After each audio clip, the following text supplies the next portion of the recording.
বন্ধুরা, welcome back to my channel. তোমরা কেমন আছো? আশা করি তোমরা সবাই খুব ভালো আছো। আমিও বেশ ভালো আছি। তো আজকে আমি মাশরুম বানাবো। এই দেখো, মাশরুম আমি নিয়েছি। এটা থেকে অর্ধেক কটা আমি বানাবো, মানে 5-6টা বানাবো। মাশরুম যেহেতু খুব হাই প্রোটিন খাবার, ওই জন্য বেশি দেবো না, অল্প একটুখানি বানাবো। আর সবাই আমাদের বাড়িতে মাশরুম খায়ও না। তো এই দেখো, মাশরুমগুলোকে আমি 4 ভাগ করে নিয়ে এই যে নিচের যে ডাঁটিটা ওইটাকে ফেলে দেবো। তারপরে এই যে ব্রাউন কালারের যে এই যে চিরুনি মতন একটা থাকে না, এই দেখো এই জিনিসটাকে আমি ফেলে দেবো। এটা অবশ্যই ফেলে দিতে হয়, নইলে কিন্তু এটা পয়জনাস হতে পারে। আমার না একটু ঠান্ডা লেগেছে, কাশি হচ্ছে, ওই জন্য কথা বলতে কষ্ট হচ্ছে। তো এই দেখো, আমি ওগুলো ছাড়িয়ে নিয়ে ছোট ছোট টুকরো করে এটা কেটে নিয়েছি।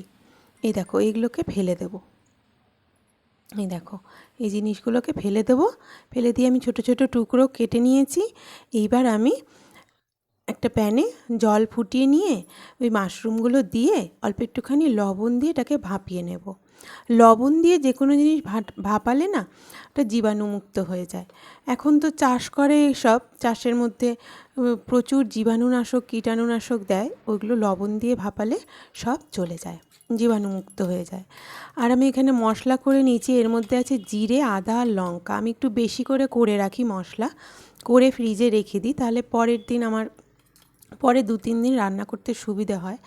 আর মশলা যখন করবে অবশ্যই লবণ দিয়ে করবে, লবণ দিয়ে করলে এটা অনেক দিন থাকে। ফ্রিজে আমি রেখে দেবো, এটা আমার 4-5 দিন চলে যাবে।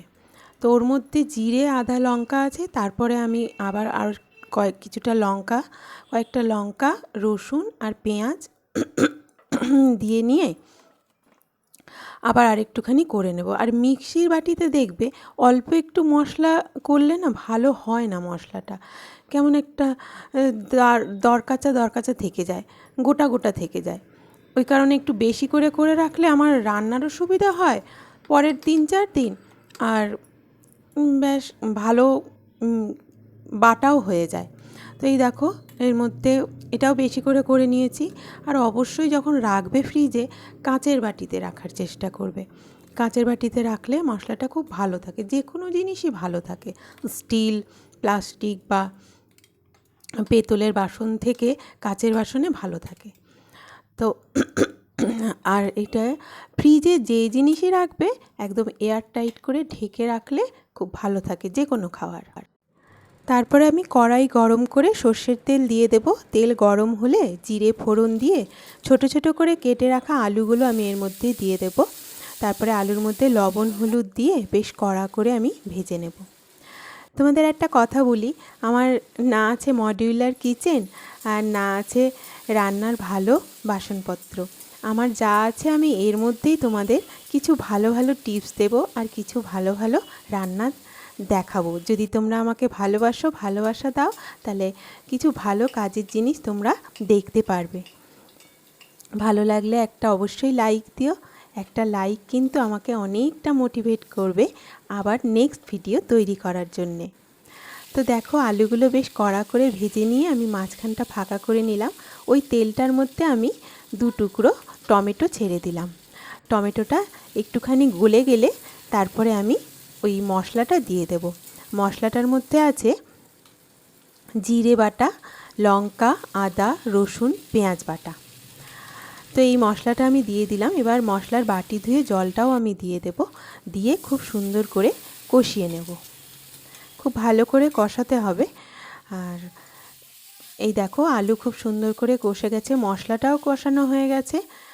আর তারপরে আমি জল ঝরিয়ে রাখা মাশরুমটা, সেদ্ধ করা মাশরুমটা এর মধ্যে দিয়ে দেব। মাশরুমটা দিয়ে আবারও খুব সুন্দর করে ভালো করে কষিয়ে নেব। মাশরুমটা কত অল্প হয়ে গেছে দেখো, মানে চিপসে গেছে ভাপানোর পরে। অল্পই ঠিক আছে, মাশরুম এত হাই প্রোটিন খাওয়ার না, ঠিক মানে বেশি খেলে হজম হবে না, ওই জন্য অল্প খাওয়াই ভালো। তারপরে আমি আবারও যদি লাগে তোমাদের মনে হয়, তাহলে একটু লবণ হলুদ দিয়ে আবার ভালো করে কষিয়ে নেবে। তো আমি অল্প একটু করে লবণ হলুদ দিলাম, দিয়ে অবশ্যই গরম জল দেবে। আমি জল গরম করে নিয়েছিলাম, ফুটিয়ে নিয়েছিলাম জল, ওই গরম জলটা এর মধ্যে দিয়ে দিলাম। গরম জল দিলে কিন্তু রান্নার স্বাদ দ্বিগুণ বেড়ে যায়। তারপরে আমি এটা 10 মিনিটের জন্য ঢেকে দিলাম। দেখো 10 মিনিট পরে আমার কিন্তু একদম রেডি হয়ে গেছে, জল টেনে নিয়েছে। আমি গ্যাস অফ করে দিয়ে এর মধ্যে অল্প একটুখানি, যদি তোমাদের ইচ্ছা হয় তাহলে একটু গরম মশলা দিয়ে আমি নেড়ে চেড়ে এটাকে নামিয়ে নেব।